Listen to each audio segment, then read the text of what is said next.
রাজীব কুমার এটা দালাল ছাড়া, এটা দালাল, এটা জানোয়ার আমি মনে করি। কারণ হচ্ছে আমাদের উপরে যেভাবে ফলস কেস দেওয়া হয়েছে, আমি চাই যে এবার পুলিশ অন্তত নিচু স্তরে পুলিশরা বুঝুন, নিজের ধান্দা আখেরি গোছার জন্য তিনি সবাইকে আপনাদেরকে বলে দিয়েছেন। আপনাদের পুলিশ কর্মী যে ইউনিয়ন ছিল, সেই ইউনিয়নটাকে পর্যন্ত ভেঙেছেন। আমার পুলিশ কর্মীদের কাছে আমার অনুরোধ, এই যে ভণ্ড, এদের কথা বিশ্বাস করে ভোটের সময় কিছু করবেন না। আপনারা দেখিয়ে দেন যে ভোটের সময়, আমি বিডিওদেরকে অনুরোধ করবো, যারা জুনিয়র আছেন, আমি অনুরোধ করবো যে এসডিওদের কথা শুনে নিজেরা ইলেকশনের কমিশনের কোপে পড়ে চাকরি হারাবেন। এইবার কিন্তু খুব ক্রুশিয়াল ভোট হবে। যুবরা যারা লাইনে দাঁড়াচ্ছেন, তাদের বুকের বেদনা কথা আমি জানি। আমি অনেককে পাঠিয়েছি যে ভাই লাইনে যাও, দেখো কি বলছে। প্রত্যেকটা যুব বুকে ব্যথা নিয়ে ওই লাইন থেকে আসছেন। কোন যুব ছেলেরা না আসলে তাদের মা বাবারা যাচ্ছেন। সত্যি তো পশ্চিম বাংলায় প্রায় আজকে কোটির উপরে বেকার ছাড়িয়ে গেল। দেখুন তারা লাইনে যাচ্ছে, তাদের প্রতি আমার কোনো আক্ষেপ নেই। কারণ সত্যি সরকার যদি দেয় তারা নেবেন না কেন। কিন্তু যে জায়গায় দাঁড়িয়ে যে ছেলেরা চাকরির ফর্ম তুলতো, যে ছেলেরা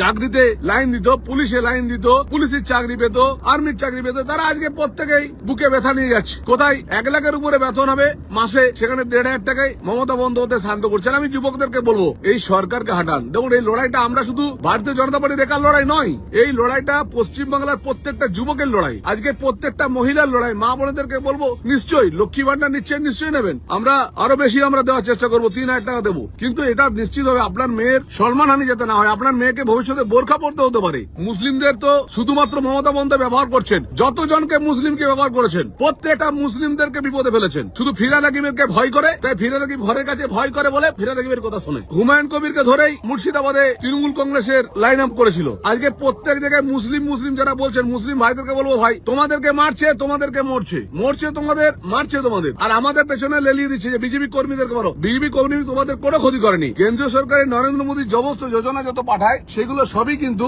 তোমরাও পাও, আমরাও পাই। তো আমার একটা জায়গায় দাঁড়িয়ে শুধু বলবো অন্তত তৃণমূল কংগ্রেসকে সাপোর্ট করবেন না। সিপিএম এর কিছু লোক আছে যারা তৃণমূল কংগ্রেসকে চাটতে তৃণমূল কংগ্রেসকে তারা তৃণমূলের অন্ন প্রসন্ন ভাগ ভোটটা পর্যন্ত খায়।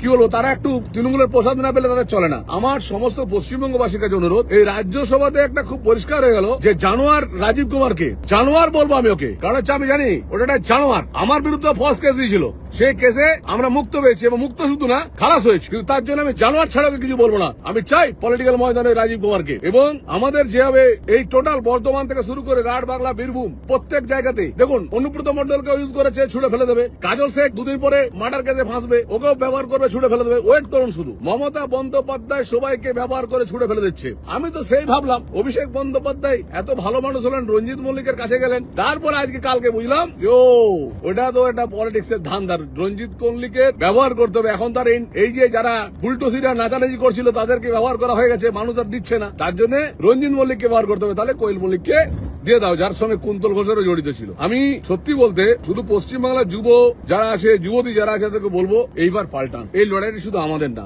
এই লড়াইটা আপনাদের লড়াই। আজকে যে কোনো জায়গায় কাজ করতে যাচ্ছেন, সেটা তো বিজেপি আছে। বিজেপি নিশ্চয়ই বিজেপি শাসিত রাজ্যে যদি কাজ করতে যায়, সে বিজেপিকে আনবে না কেন? সেই বিজেপিকে আনবো না কেন? আমি বলবো আমাদের পরিবর্তন যাত্রা হচ্ছে, চলুন সবাই রাস্তার ধারে দাঁড়িয়ে পরিবর্তন যাত্রাকে স্বাগত জানাই। দয়া করে বলছি, যুবদেরকে বলছি, যুবদের মা বাবাদেরকে বলছি, 50 বছর কেন্দ্রের সাথে রাজ্যের সম্পর্ক নেই। আজকে মুকুটমণিপুর জলাধার বলুন, বা বীরভূমের কোন উন্নতি বলুন, বা পশ্চিমবঙ্গের কোন উন্নতি বলুন, একটা টাউনশিপ পর্যন্ত এই 15 বছরে গড়ে উঠলো না, একটা ইন্ডাস্ট্রি গড়ে উঠলো না, যে কারণে তৃণমূলটা ছেড়ে